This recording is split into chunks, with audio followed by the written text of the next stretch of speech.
ser aprovado no concurso da Prefeitura de São Paulo para professores? Quer ter certeza da aprovação? Então vem estudar conosco.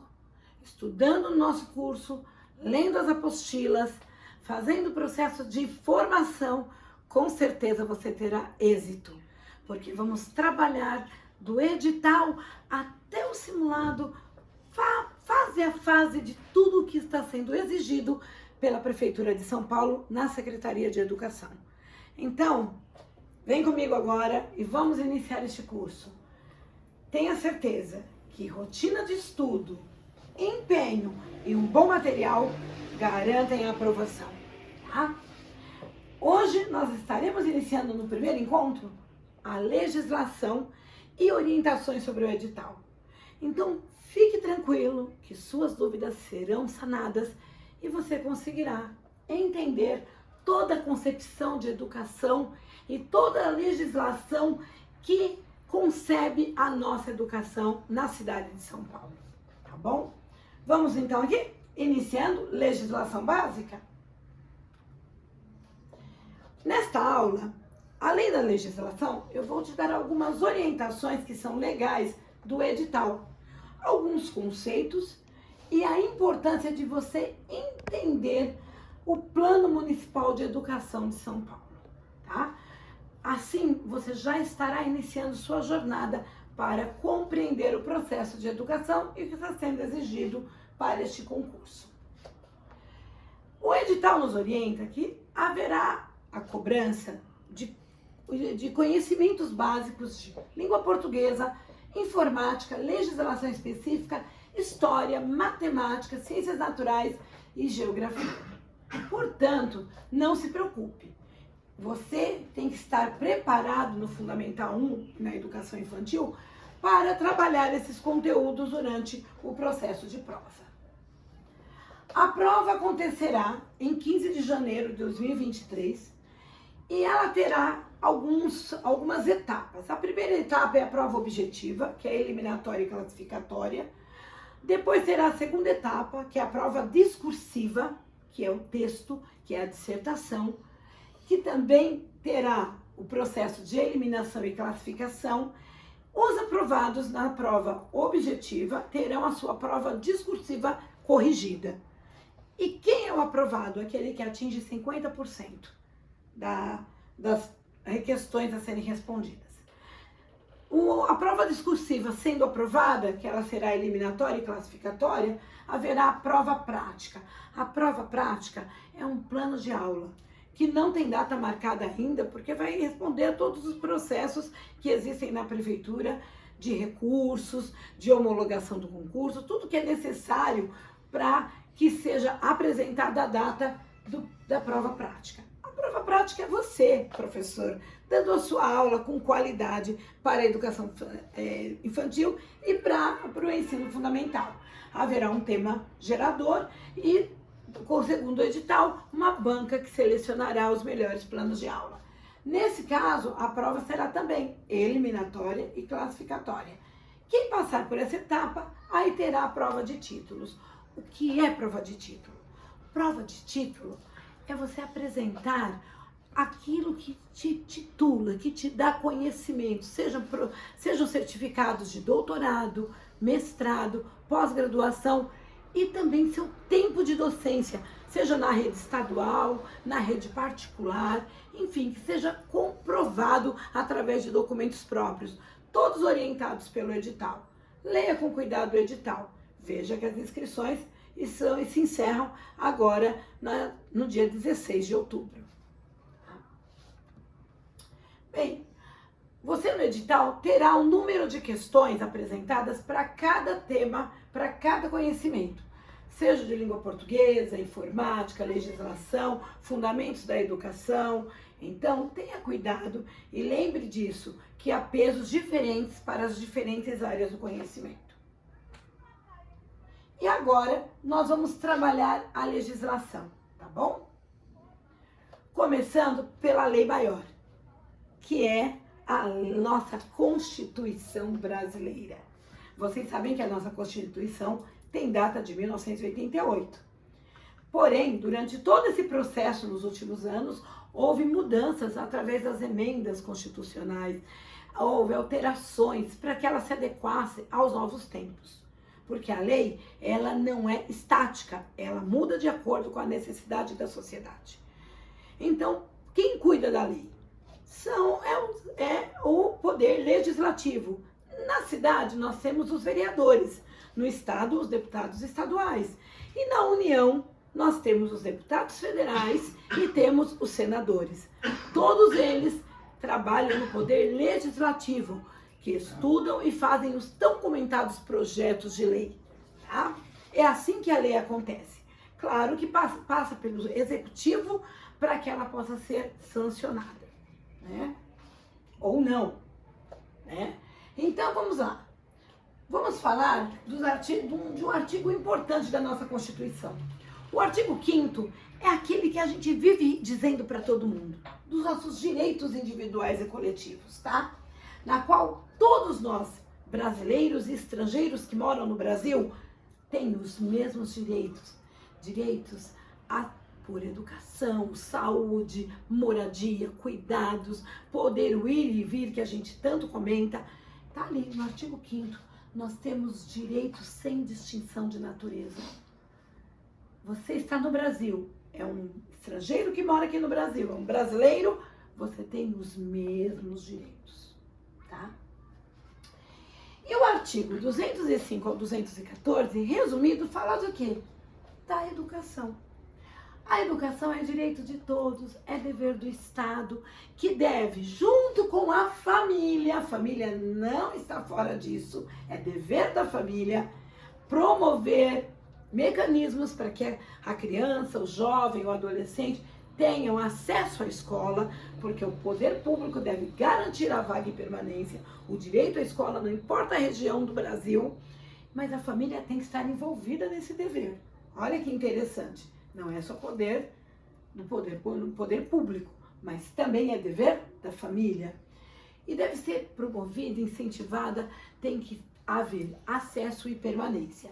O ensino será ministrado com os princípios de igualdade de condições, liberdade, aprendizado de qualidade, pensamento, gratuidade, valorização do profissional de educação. Olha aí a gente, tá? E além de tudo isso, ainda oferece, ainda postula que as universidades elas gozam de autonomia para organizar o seu trabalho didático científico e inclusive a gestão dos seus recursos, tá? O dever do Estado para garantir a educação será efetivado através de quê? Primeiro, educação básica de qualidade e obrigatória. O que é educação básica?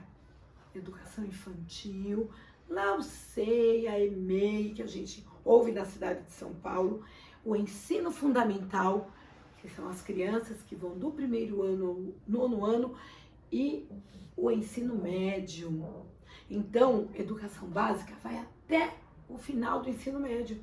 É o básico, é a formação obrigatória que o poder público tem que garantir, com toda a participação da família e das entidades que garantem a rede de proteção para as crianças, para os jovens, para os nossos adolescentes, tá bom?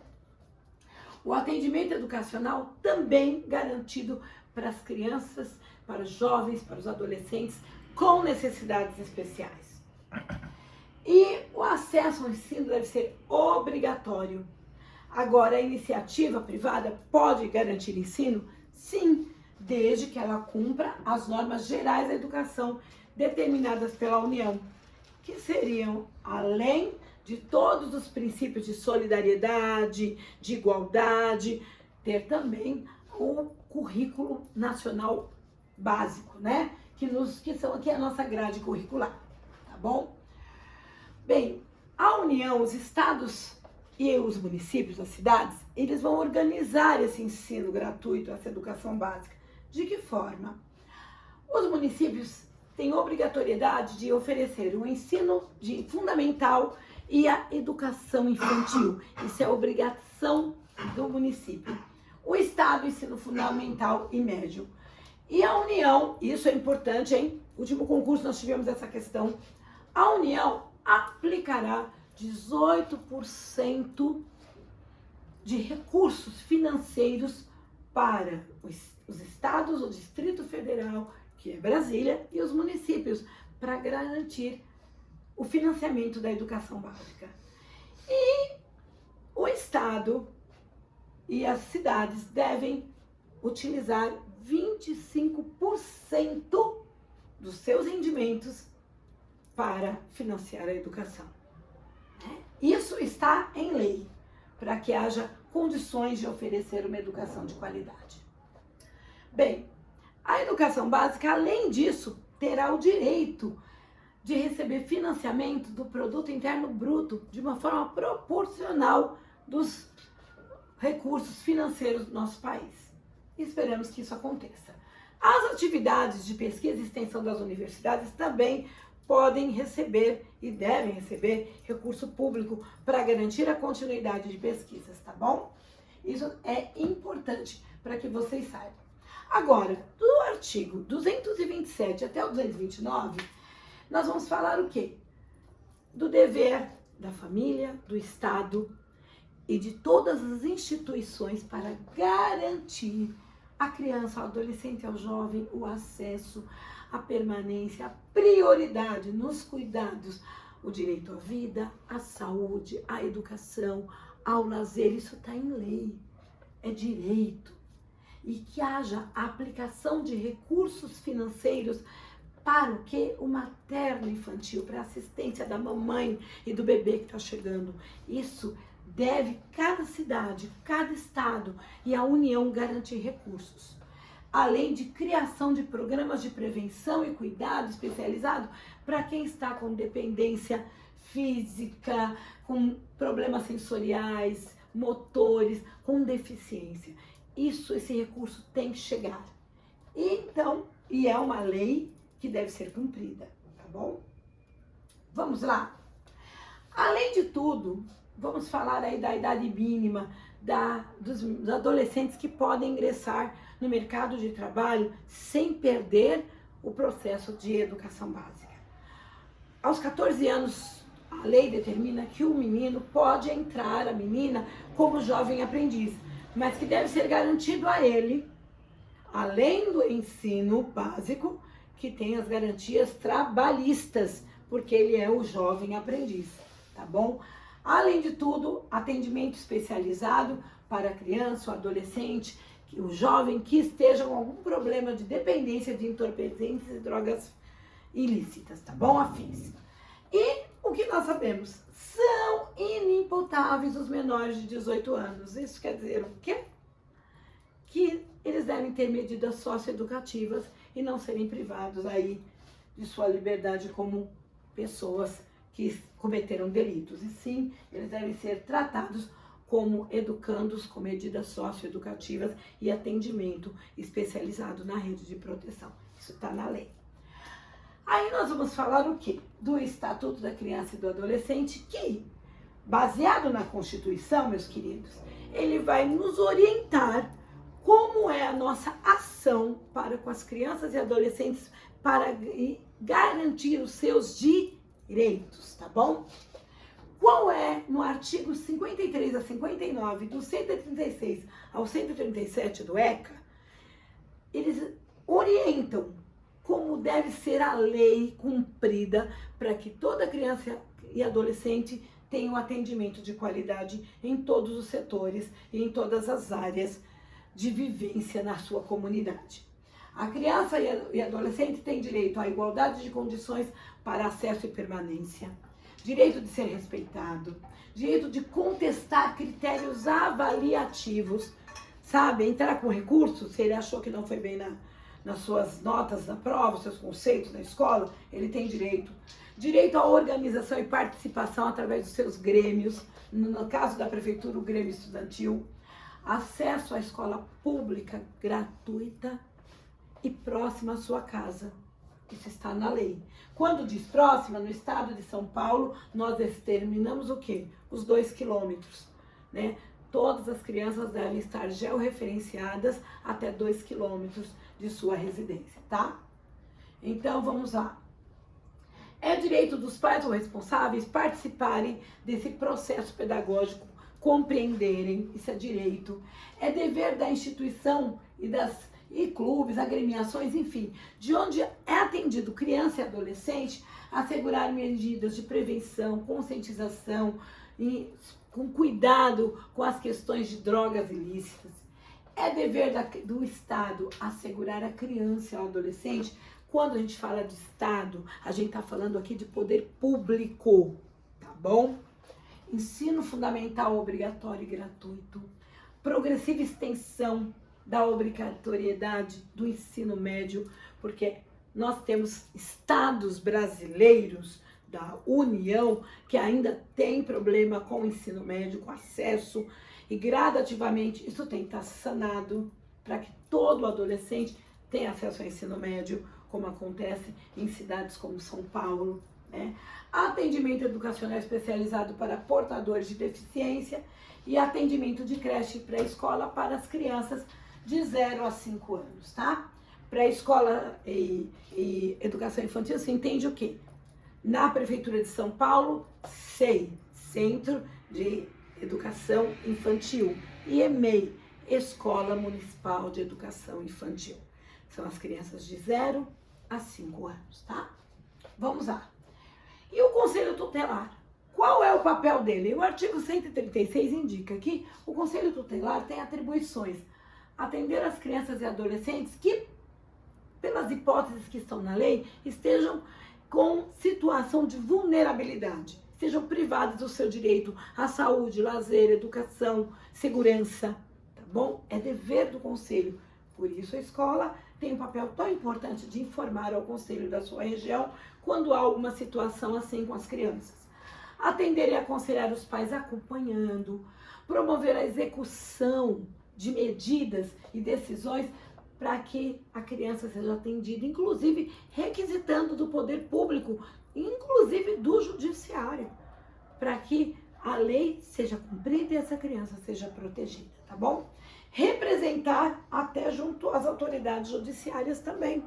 O Conselho Tutelar representa junto à vara da criança e do adolescente quando há necessidade. E encaminhar ao Ministério Público qualquer situação, qualquer caso, para que haja o pleno atendimento à vulnerabilidade e às situações adversas. Ele tem essa atribuição, é dever do Conselho Tutelar. Qual é a organização, então, da educação nacional? Diante de tudo isso, temos uma lei que determina os direitos à educação e à permanência. Agora, como é organizado? A União, os estados, o Distrito Federal, que é Brasília, e os municípios se organizarão de forma colaborativa. Eles não estão desvinculados. A União o auxilia o Estado a Prefeitura devolve para o Estado para a União. Eles trabalham em conjunta colaboração para que haja o atendimento a todas as diferenças na educação dentro do nosso país, que é tão grande, um território tão grande. Cabe à União, cabe ao Poder Federal, cabe ao Governo Federal a coordenação da Política Nacional de Educação. Ela dá as bases da educação. Claro que aí há algumas diferenças por região. Então, é essa autonomia que estados e prefeituras têm para mudar o seu currículo para atender às necessidades, tá bom? A União elabora o Plano Nacional de Educação, com colaboração, claro, dos estados, do Distrito Federal e dos municípios. E para manter e desenvolver todos esses órgãos institucionais de educação e oficiais. Bem, caberá aos estados organizar também o seu plano estadual de educação, garantir transporte para a criança, para os seus alunos da rede estadual, que você pode se perguntar, mas o estado de São Paulo é diferente porque os alunos têm acesso a ir à escola de forma independente, devido à questão de trajeto. Já não acontece em outros lugares, outros pontos do estado de São Paulo, onde as crianças estão distantes das escolas, regiões de zona rural, mas é obrigação da rede estadual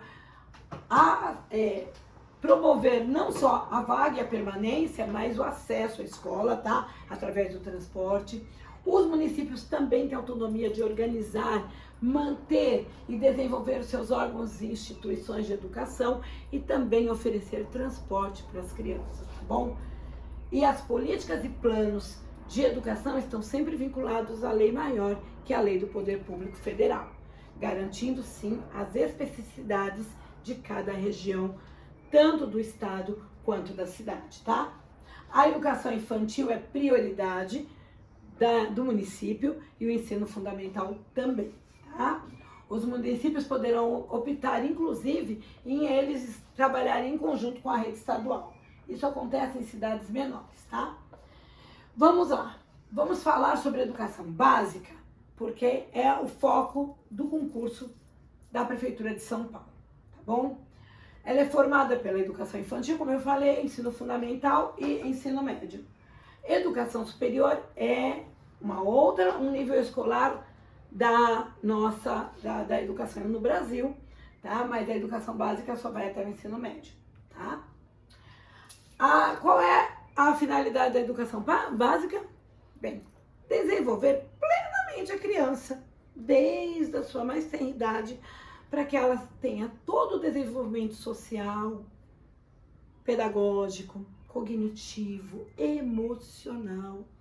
Então, é desenvolver a criança em todos os sentidos, em todos os aspectos, inclusive preparando para a vida como cidadão, assegurando respeito às leis, assegurando sua participação social e o seu acesso à profissionalização ao trabalho. Por isso que no ensino médio nós temos tanto a indicação de escolas técnicas profissionalizantes, para garantir o primeiro trabalho e a área profissional da criança, do adolescente.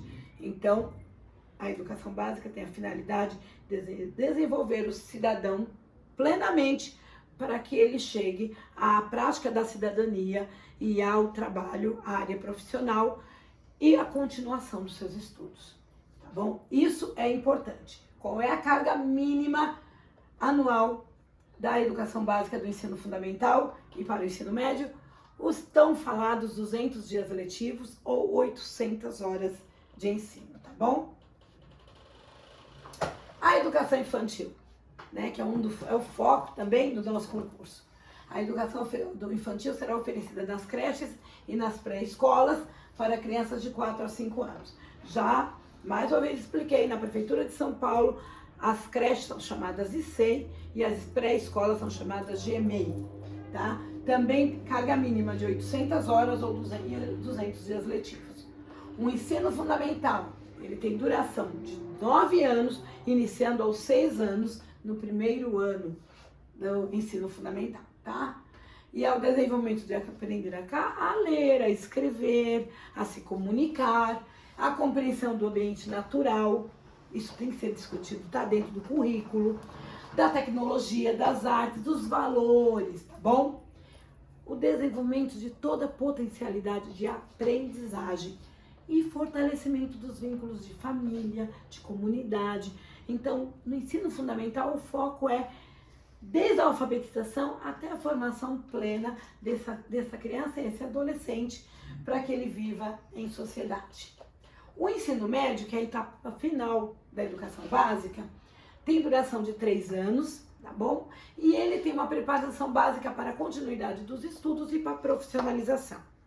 É interessante ressaltar isso, porque a Prefeitura de São Paulo mantém uma escola de ensino médio em cada DRE. Não é obrigação da Prefeitura do ensino médio. O ensino médio é dever da rede estadual. Isso está em lei. Mas a Prefeitura de São Paulo, para atender demandas do passado, tem uma escola de ensino médio em cada DRE, tá bom? Agora, o que é a educação superior, que é uma outra fase da educação nacional? São as instituições, as faculdades e universidades que têm assegurado a sua autonomia, que têm assegurado a sua organização científico-pedagógica e, inclusive, pode organizar e gestar os seus recursos financeiros para atender os segmentos da sua região e as necessidades da sua região. Quando a gente fala isso, é que dentro de cada região do Brasil há necessidade de cursos específicos. Quem está na região centro-oeste vai ter oferecido cursos muito voltados ao agronegócio, porque há necessidade de maiores profissionais. Quando estamos numa região litorânea, há uma formação, há cursos variados para a área de porto, pesca, oceano, mar. Então, essa autonomia estados e prefeituras têm para atender às demandas das suas regiões. E o ensino superior também trabalha nesse sentido, tá? Mas o segmento da educação nacional, e que a gente discute bastante, e do nosso edital apresenta com bastante ênfase, é a educação especial, tá? Que é o processo de falarmos de educação inclusiva. O que é educação especial? É o atendimento às crianças, adolescentes e jovens com necessidades especiais, tá? Com deficiência. Não existe mais o termo que havia de necessidades especiais. Hoje, nós falamos crianças, jovens e adolescentes com deficiência, tá? O atendimento educacional será feito em classes, escolas ou instituições especializadas, em função de condições específicas de cada deficiência, além do atendimento nas escolas regulares, que a gente tanto fala sobre a educação inclusiva, né? O acesso é igualitário aos benefícios, à permanência, acesso à educação, aos direitos sociais no nível regular, tá? Em todos os segmentos da educação, seja na educação infantil, no ensino fundamental ou no médio. E como é que a gente já comentou sobre os recursos destinados à educação? Como que chega essas porcentagens, 18% e 25%? Como é que chegamos a essas porcentagens? Serão esses recursos tirados da onde? Receitas de impostos da União, dos estados, das cidades, receitas de transferências constitucionais, que vira e mexe a gente escuta no noticiário, que foi solicitada um novo recurso para que seja implantado um novo programa educacional no país, ou na cidade, ou no estado, tá? Incentivos fiscais nas empresas, né, no segmento do comércio, e recursos que estão previstos em lei, tá? Então, lembrando sempre, a União tem a obrigação de investir 18%, poder federal, estados e prefeituras 25%. Alterações de lei, tá bom? Vamos falar de algumas alterações. Como eu disse, a lei não é estática. A lei, ela passa por mudanças para se adequar às demandas que acontecem na nossa sociedade. Então, em janeiro de 2003, a Lei 10.639 alterou a Lei 9.394, que eu sei que você sabe qual é. A Lei de Diretrizes e Bases da Educação, presente de Natal de 1996. Você sabia disso? Nós ganhamos essa lei, ela foi implantada em 20 de dezembro de 1996. E essa lei, que é a lei que determina todas as diretrizes, toda a base da nossa educação, ela passou por várias alterações para se adequar às mudanças da nossa sociedade. E uma delas foi essa, Lei 10.639, que alterou a lei dizendo que é obrigatório no currículo, no país inteiro, que se trabalhe a cultura e a história afro-brasileira. Faz parte do currículo, não é opcional. Tem que ser trabalhado em todas as unidades, em todos os segmentos de educação.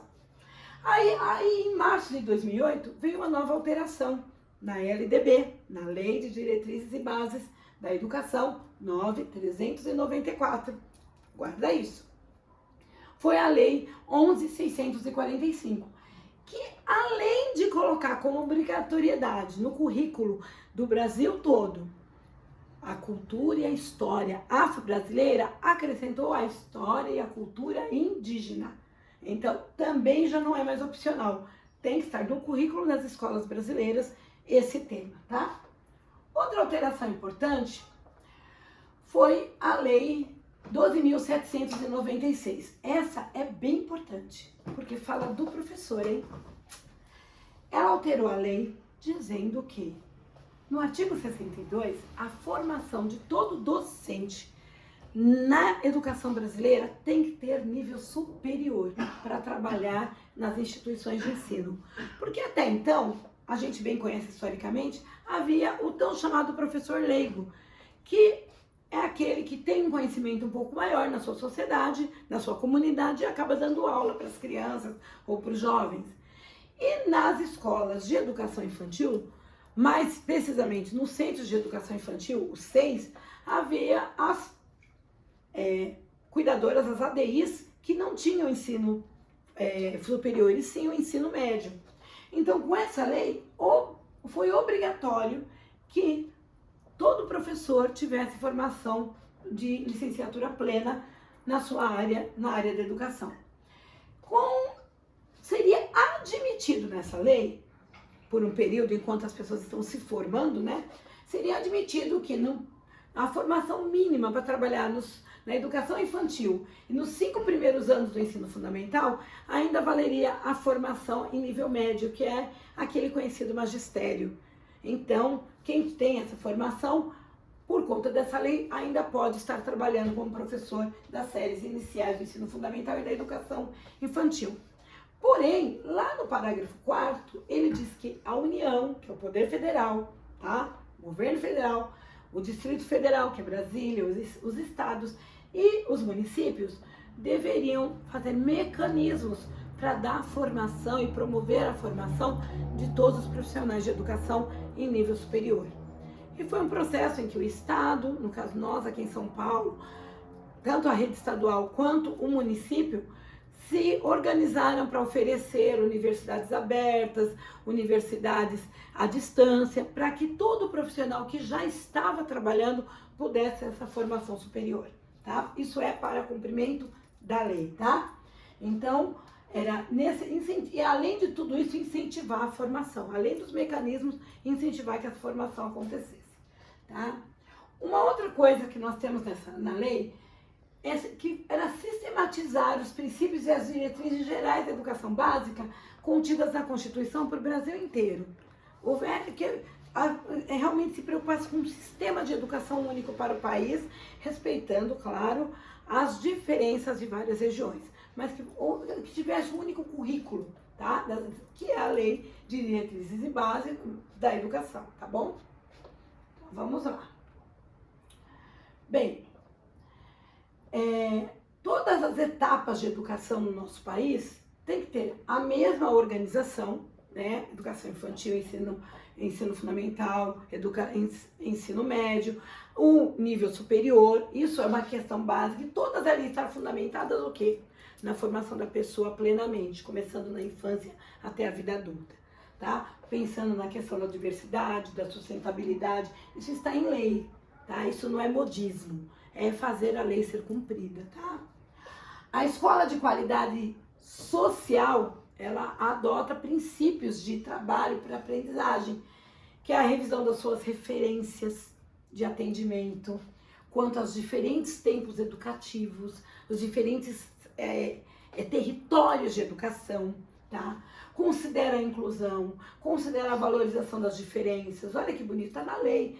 E que o foco político e pedagógico de todo o projeto, né, da escola seja sempre preocupado com a avaliação dessas aprendizagens e o desenvolvimento de uma contínua progressão dos processos educativos, tá bom? Eu vou trabalhar com vocês algumas referências conceituais, quais são as bases que dão sustentação a todo esse discurso, a toda essa legislação, tá? A esse projeto nacional de educação. Quais são as bases? A necessidade de quê? Igualdade de condições para o acesso e permanência. Não adianta garantir matrícula, mas tem que garantir que essa criança, esse adolescente permaneça na escola. Liberdade de aprender, ensinar no seu tempo, no seu espaço. A divulgação da cultura. Por isso que nós temos hoje tanto incentivo à cultura popular no entorno das escolas, que as crianças façam essa participação, porque está na lei. Pluralismo de ideias, tá? Nas concepções pedagógicas, respeito à liberdade e aos direitos, gratuidade do ensino público, isso são as bases. Valorização do profissional e coexistência das instituições públicas e privadas de ensino. Não há escolas concorrentes, todas numa região estão trabalhando com o mesmo objetivo, educação plena dos seus atendidos. Então nós temos que ter uma coexistência pacífica, produtiva de todas as instituições de ensino do seu entorno, né? Isso são bases. Bem, qual é a nossa concepção do Sistema Nacional de Educação? Assegurar a efetividade ao projeto nacional de educação, tá? Então vamos lá. Acesso e permanência para conseguir a qualidade social. Como isso está no artigo 8º. A garantia do padrão de qualidade. Não adianta o aluno estar na escola, ir à escola e não aprender. Por isso que é os processos avaliativos. Por isso que a gente ouve falar dos indicadores de qualidade, das provas externas, como a prova, como o Saresp, prova São Paulo, no caso da cidade. Isso é para que a gente possa garantir que esse aluno tenha padrão, aprenda e comece a acabar a reduzir a evasão escolar, que é a saída dessa criança da escola, a retenção e a distorção de idade, ano, série. Uma criança muito velha numa série inicial. Isso, muito velha quando a gente diz de idade. Então, nós precisamos pensar a nossa conquista coletiva de que as crianças estejam na idade certa, aprendendo no tempo certo, dentro de suas necessidades, tá? O planejamento das ações coletivas são exercidas com a finalidade de quê? Reconhecimento e análise dos dados. Sabe aquilo que a gente ouve falar? Desenvolvimento da educação básica, o IDEB, que a gente tanto ouve, e outros indicadores, como eu acabei de falar, eles complementam ou se substituem, mas eles complementam os dados para que haja relevância das ações coletivas. Onde tem que melhorar, onde tem que mudar, tá? Então, eles têm clareza quando tem esses indicadores. E pensar que a relevância do projeto político-pedagógico, que é concebido de uma forma a atender às demandas da região, da comunidade. Nós vamos ter um momento só para falar do projeto político-pedagógico, porque ele é sério. Ele não é um registro documental colocado num armário, mas ele é uma ação registrada. É diferente. O projeto político-pedagógico é uma ação que acaba sendo registrada naquelas famosas pastas que a gente bem conhece nas escolas. Mas a importância é a sua ação de trabalho, tá? Bem, a organização curricular, nós vamos pensar sobre conceitos, limites e possibilidades. A educação dentro das escolas tem que ser o quê? Que ressignifique a cultura e a sua história herdada. Que valorize as diferenças da cada região. A escola tem que ser um lugar acolhedor e de expansão da cultura e expansão do conhecimento, tá bom? Isso está assegurado em lei. O currículo, ele é uma referência para os princípios educacionais garantidos à educação, assegurando que a lei seja cumprida, para que haja produção, socialização dos significados. Então, o currículo, ele é vivo, porque ele contribui para que o processo educativo aconteça. Ele orienta a ação pedagógica, tá? E a formação. Agora sim eu vou falar do projeto político-pedagógico, que é uma parte importante e que com certeza vai estar sendo discutido em todo o processo de formação para esse concurso e no concurso. O que é o projeto político-pedagógico? Primeiro, ele é uma ação que oferece autonomia pedagógica administrativa da instituição de educação. É o momento em que se fala com toda a comunidade escolar, pais, professores, gestores, inclusive parceiros da instituição, para discutir as necessidades do entorno e da escola, para que haja um perfil da escola. Ele não é algo estático e nem é permanente e nem se fecha. O projeto político-pedagógico é uma construção coletiva onde todos participam e são avaliados a instituição, os profissionais, a comunidade e os alunos, para que seja assegurado que realmente ele está em andamento e está funcionando. Ele não é encerrado em final de um ano, em que é guardado num armário e é esquecido, mas ele é retomado todo o tempo. Com o registro que nós temos, aquela pasta que a gente tem, o portfólio do projeto político-pedagógico. Ele é apenas um portfólio das ações que estão acontecendo. E de ano a ano, e de semestre a semestre, ele tem que ser reavaliado, reestruturado para manter o que e melhorar o que já está dando certo e para substituir, transformar, modificar o que precisa ser acertado para a pleno desenvolvimento dos alunos e da instituição. Lembrando sempre que ele deve estar envolvido com o seu regimento escolar, ele tem que oferecer uma gestão democrática, ordenação pedagógica de todo o trabalho das relações escolares, porque todos os representantes da comunidade escolar se envolvem na sua construção e no seu encaminhamento. Tá? Agora eu vou falar de algo importante para você. O que você pensa sobre a avaliação? O que é a avaliação? Bem, a avaliação educacional, ela parte por 3 princípios e 3 dimensões importantes. A avaliação da aprendizagem, que a gente bem conhece, a avaliação institucional interna e externa e a avaliação de rede de educação básica. O que é a avaliação de aprendizagem? É aquela concepção que nós temos que ter, que norteia o nosso trabalho educativo, o nosso trabalho pedagógico. Ela não tem nenhuma orientação para punir aluno, para reprovar ou aprovar, mas ela deve ser usada como instrumento formativo. O que o aluno está precisando e o que eu, educador, posso oferecer para melhorar o desenvolvimento, o atendimento. Claro que a premissa, em alguns momentos da educação básica, avalia conceituando para reter ou não este aluno. Isso existe, é claro, para que dê continuidade ao processo, né, ao desenvolvimento do ensino fundamental e do ensino médio. Porém, essa não é a premissa principal. A premissa principal é questionar o educar. O educador, a instituição, como é que nós estamos fazendo aprender, como essa criança está sendo atendida, esse adolescente, e o que pode ser feito para melhorar as suas dificuldades, para que eles consigam atingir os objetivos da educação, tá? Essa é a avaliação da aprendizagem. A avaliação da aprendizagem na educação infantil, ela não tem caráter de classificatório, né, de acompanhamento, mas ela tem caráter de registro do desenvolvimento. Como é aquela criança pequena que chegou, não falava, como foi melhorada a sua oralidade, o seu brincar, o seu simbólico. Aí por isso que há as avaliações do aluno na educação infantil. Já no ensino fundamental e médio tem caráter não só formativo, né, o importante é o formativo, mas também adota a estratégia progressiva do ensino para retenção, para aprovação, que deve ser progressivamente minimizado, porque o maior foco da avaliação de aprendizagem é a formação, é a necessidade da melhoria ou não da educação, como deve ser feito. Agora, a avaliação institucional interna e externa, nós da educação ouvimos bastante, e a própria comunidade ouve.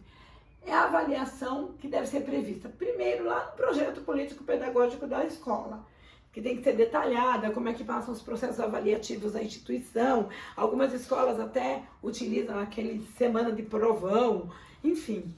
Na verdade, a preocupação não são com conceitos notas, mas com indicadores de como a educação está sendo realizada, além das questões, dos encaminhamentos de todos os trabalhos e projetos da unidade, tá? Mas também há as avaliações externas que as instituições públicas têm, né? E as instituições privadas também passam, tá? Pelas avaliações externas, que são as provas oficiais, como o Saresp, como a prova São Paulo na cidade de São Paulo, que dão os indicadores de como as instituições, essas são chamadas provas externas, né? Avaliação institucional externa, e aí vem até questionário para as famílias sobre o trabalho escolar.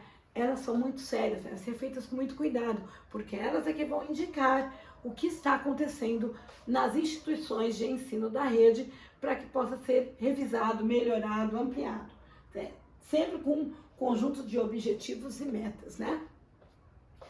E a avaliação de redes de educação básica é aquela avaliação periódica que a gente tem, né? Que é grande, que é para apresentar como é que a educação no estado de São Paulo, dentro da Federação Brasil, tá? para sinalizar, lembra do IDEB? Que lá no IDEB tem, quando você entra no MEC, tem o IDEB das escolas, para que sinalize como é que está a qualidade da escola, da instituição de ensino nos vários lugares do Brasil, tá?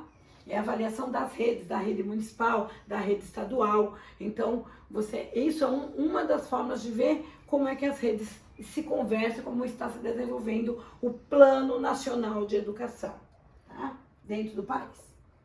Bem, o decreto 7.611, que é lá de novembro de 2011, dispõe do atendimento educacional especializado, que é para as crianças e adolescentes com deficiência, tá bom? Esse público-alvo, ele tem uma peculiaridade, porque ele precisa ser atendido plenamente, com toda a rede de proteção necessária. Então, se baseia o quê? Na igualdade de oportunidade, garantia de não ter no sistema educacional discriminação, não exclusão, ensino fundamental gratuito e compulsório, tem que estar matriculado, mesmo que a família não queira matricular, mas a criança não vai, não precisa ir, ela é compulsória, a matrícula tem que acontecer. Para isso, as instituições da rede de proteção devem acompanhar, conselho tutelar, o posto de saúde, né, o UBS, os especialistas que fazem os sistemas de terapia, a escola, a criança tem que frequentar, tem que ter a matrícula garantida, tá bom? E oferta de apoio necessário no âmbito social, no âmbito de saúde, para que ele tenha todo o atendimento. Está garantido em lei, tá bom?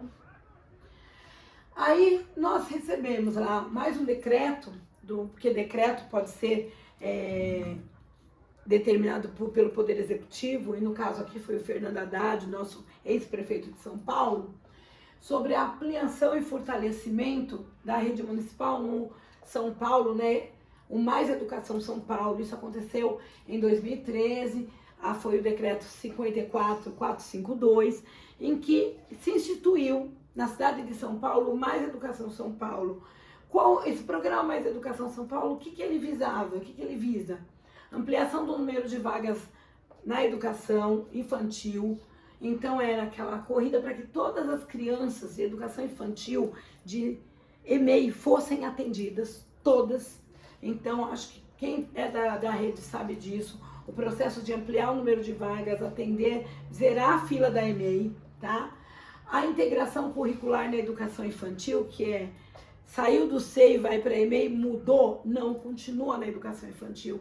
Então, que essa integração acontecesse, que nós vamos ver aqui no curso, Currículo Integrador, fala muito sobre isso, tá?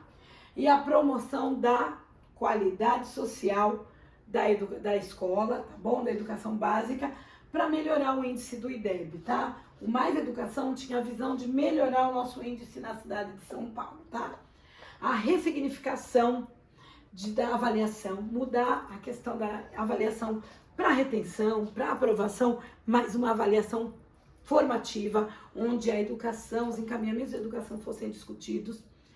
E a alfabetização na idade certa, o PNAE, muitos lembram desse símbolo, PNAE, essa sigla, que é o Programa de Alfabetização na Idade Certa. O fortalecimento desse programa nacional na cidade de São Paulo, para que a criança fosse alfabetizada até o 3º ano do ensino fundamental, tá bom? A integração das diferentes áreas da educação básica, dos segmentos. Criança saiu da EMEI, vai para o ensino fundamental, é um processo integrado, vai do ensino fundamental para o médio, tá? Para que o Mais Educação fosse implantado em São Paulo, Mais Educação São Paulo, quais foram os eixos a se trabalhar? Infraestrutura, que é a melhoria do espaço da escola, currículo, foi então discutido o currículo de cada fase da educação básica, avaliação, que nós já conversamos sobre a sua importância, formação do educador e gestão democrática, tá bom? E aí o currículo do ensino fundamental foi organizado de uma outra forma. Foram 3 ciclos. O ciclo de alfabetização, que se inicia do 1º ao 3º ano, com um olhar para o PNAE, né, para a alfabetização em idade certa, que é o Programa Nacional. O ciclo interdisciplinar, que é quando de quarto a sexto ano, quando o aluno sai do processo de Fundamental 1 para o Fundamental 2 de uma forma integrada. E o ciclo autoral, que é do sétimo ao nono ano, que é quando o aluno vai produzindo conteúdos em cima de todo esse processo de aprendizagem que ele já viveu, tá bom? A avaliação vai estar sempre discutida, porque abrangerá todas essas dimensões, institucional, externa, interna, focando no processo formativo e melhoria da educação, tá?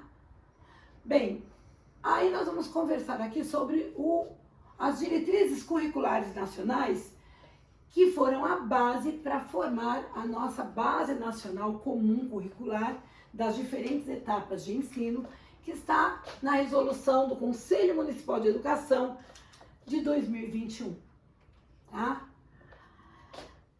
Começa já falando do projeto pedagógico. A unidade de educação deverá fazer constar no projeto educacional, no projeto político-pedagógico, toda essa necessidade de elaboração, fazendo valer tudo que é previsto em lei sobre autonomia, cidadania, inclusão social, sobre os direitos, tá? Que haja conclusão, a trajetória educacional do aluno com sucesso no ensino fundamental e médio, para resolver a questão de evasão escolar, reprovação, minimizar tudo isso.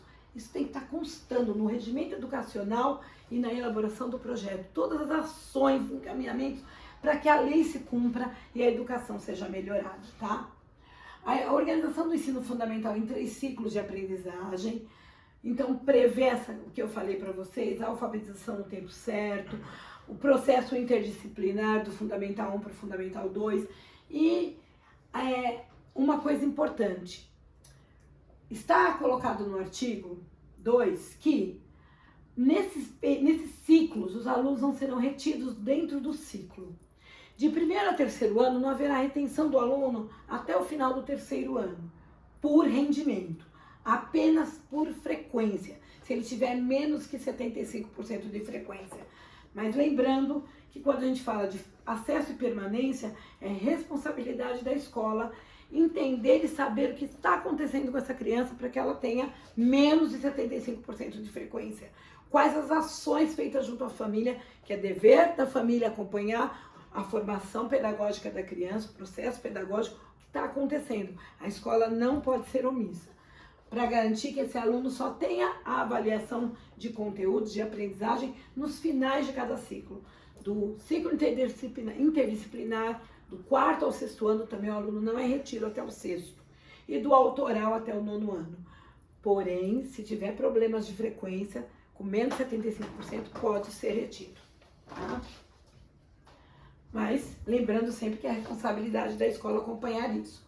A unidade educacional aplicará, se necessário, recursos metodológicos para classificação de aluno, independente da escolarização, para que possa ser resolvida a questão de idade e série, reclassificação para atender o aluno também com problemas de trajetória na escola, e reforço e recuperação permanentes e paralelas para que ele possa adquirir tudo o que é necessário para sanar suas dificuldades no processo de ensino-aprendizagem, tá? Não é aquela recuperação de fim de ano, é recuperação e reforço durante todo o processo, tá bom? A aceleração de estudos, que é o recurso a ser utilizado para reduzir a distorção idade-série. Você recebe uma criança na Prefeitura de São Paulo com uma situação de que ela tem uma idade muito avançada para aquela série, poder passar por toda uma avaliação específica, toda organizada, para que ela possa avançar mais rapidamente, tá? E todo o projeto político, pedagógico deve estar discutindo essas questões de atendimento, tá? Deverão ser incorporados metodologias e recursos que possibilitem a continuidade do percurso da criança na vida escolar, minimizando e combatendo a evasão e a reprovação, tá? Projeto de lei 415 de 2012, também importante, do Legislativo, que fica aprovado o Plano Municipal de Educação de São Paulo, que esse ano faz os 10 anos, é uma vigência de 10 anos, é o decênio da gente, tá? Começou em 2012 e hoje ele tem as suas metas, né? Então, quais são as diretrizes do plano municipal, cidade de São Paulo? Superação do analfabetismo.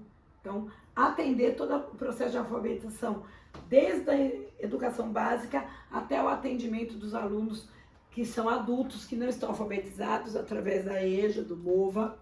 Universalização do atendimento escolar, zero de filas para EMEI, para SEI e para o ensino fundamental, todos com garantia de vaga. Superação das desigualdades, tá? Educacionais, que é o que eu falei sobre a recuperação paralela, o reforço, o aluno ter atendimento da sua necessidade sem nenhuma discriminação, melhoria da qualidade de ensino, promover a educação integral, em tempo integral, tá? Formação para o trabalho, a cidadania, com todos os valores morais, porque está lá na lei, na Constituição, promoção da educação e direitos humanos e promoção humanística, cultural e científica. Isso tudo está nas diretrizes do plano municipal. Valorização dos profissionais de educação através de formação e a questão de valorização salarial, difusão dos princípios de equidade, que é diferente de igualdade. Você sabe a diferença? Equidade é dar as condições necessárias para que todos consigam ter a mesma facilidade de acesso. Aí fica aquela situação de que todos são iguais, mas todos nem são atendidos iguais.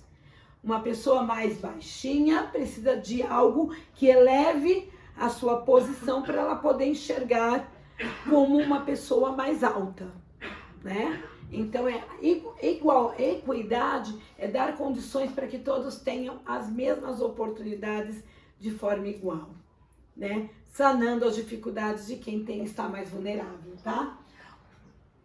Gestão democrática, educação para sustentabilidade e socioambiental e desenvolvimento das políticas educacionais para acabar com a exclusão, repetência, tá?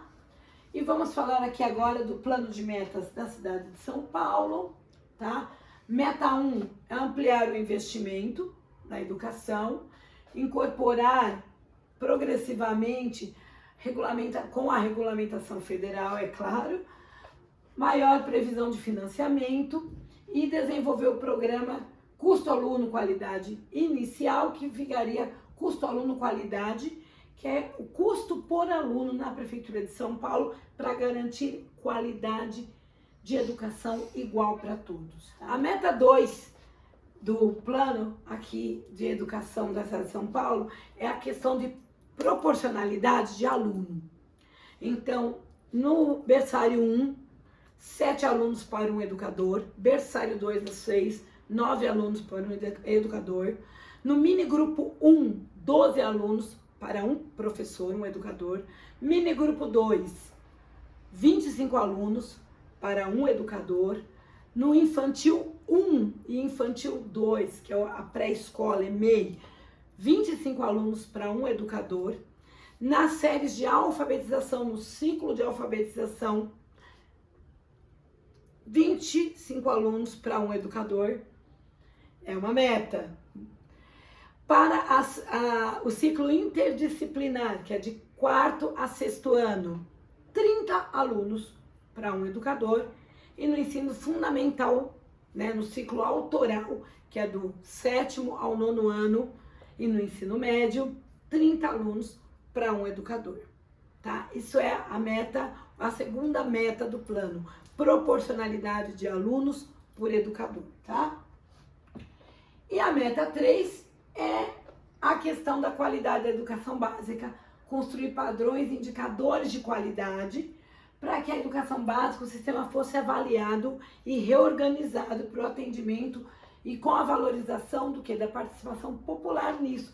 Por isso que os questionários chegam nas unidades para a comunidade. E a autonomia de decisão e de organização e elaboração do projeto político pedagógico de cada unidade, tá? apoiar técnica e financeiramente a gestão escolar, mediante a transferência de recursos. Nós temos alguns programas dentro das suas escolas municipais, né? O PTRF é um, de que chega dinheiro para a escola organizar e ampliar o seu trabalho e melhorar a sua estrutura. Combinar todos os processos de avaliação dos sistemas de ensino, tá? Para autoavaliação das unidades, o processo de aprendizagem, tá bom? E diretrizes gerais da educação municipal, elas estão baseadas aonde? Na LDB. Se basearam na LDB e substituindo, e nessa lei aqui, em 2013, na 12.796, substituiu o termo alunos com pessoas com necessidades especiais para pessoas com deficiência, a educandos com deficiência, tá bom? E aí foi feito mais uma preocupação nesse decreto 57379 de 2016, que institui a Política Paulistana de Educação Inclusiva, Educação Especial, tá? Que elimina, que substitui o programa Inclui. O programa Inclui era da nossa rede para atender a inclusão. Quando entra a Política Paulistana de Educação Especial na perspectiva da educação inclusiva, amplia como um programa de atendimento mais especial, discutindo todos os aspectos da educação para os educandos com necessidades especiais, tá bom? Inclusive, oferecendo nível de especialização para os professores, atendimento de educação especializada, sempre qualificando, né, colocando a questão das deficiências e as suas especificidades, tá? Em 2017, há uma organização para adequar as escolas, uma portaria que exige que todas as unidades educacionais da cidade de São Paulo se tornem acessíveis. Isso na sua infraestrutura para que possam atender a todas as crianças com necessidades. Com deficiências, desculpa. Bem, a importância de estar falando isso é todos esses decretos que alteraram a lei e portarias tinham o intuito de quê, gente? O objetivo de assegurar o acesso, a permanência, a participação da criança, seja ela com deficiência visual, auditiva, intelectual, múltipla, transtornos globais de desenvolvimento, autismo, síndrome de Asperger, síndrome de Rett e transtorno desintegrativo da infância, altas habilidades de superdotação, que nós também temos na rede. Todas essas crianças e adolescentes tinham que ter a lei assegura acesso, qualidade, permanência e trabalho especializado, tá? Essas leis são resumidas nisso. O atendimento educacional especializado, o AEE, tá? Ele acontece nos diferentes tempos da educação, então desde a aula regular e dos espaços educativos, tá? E também nas outras formas do contraturno, através das salas de recursos multifuncionais. E quem trabalha nas salas de recursos multifuncionais é o professor, o PAES, que é o professor de atendimento educacional especializado, tá? E nós temos, inclusive, também as escolas municipais de educação bilíngue, as EMEBs, que trabalham com as crianças, né, com surdez e com a questão da fala, né, mudos. Cada um dos serviços oferecidos é tratado de forma detalhada nessas portarias que estão na apostila, tá bom? E o que estabelece a legislação no artigo 43 da portaria 8764? Que o PAE, que é o professor de atendimento especializado, deve identificar as barreiras que impedem a participação plena dos educandos, tá? Dentro das suas unidades, porque ele atende no contraturno e tem essa interlocução com o ensino regular da criança e vai intervir para que em todos os diferentes tempos e espaços educativos essa criança tenha atendimento. Então, vai desenvolver estratégias, recursos, junto com a escola regular onde a criança está, tá bom? E considera todas as especificidades do grupo, sabe? Deste público, tá bom? Então, na legislação básica, é isso. Eu agradeço a atenção de vocês, porque nós vamos agora começar um novo tema, tá? Eu sou a professora Cícera, formadora de professores. É um prazer estar com você. Agradeço a aquisição do nosso curso. Espero que você tenha dúvidas esclarecidas e qualquer dúvida, estou à disposição dentro dos meus links de contato para te ajudar nessa jornada. Saiba que nós estamos prontos aqui para te ajudar a ter o êxito, o sucesso na aprovação do concurso. Então continua com a gente, continua com o curso e a próxima aula nós vamos falar de técnicas para a prova discursiva, para que você já vá treinando e se preparando durante todos os outros temas e escrevendo sobre eles. Então seja bem-vindo à continuidade do curso. Obrigada até aqui e vamos continuar juntos nessa jornada do estudo e da formação profissional para o concurso da Prefeitura de São Paulo. Até breve!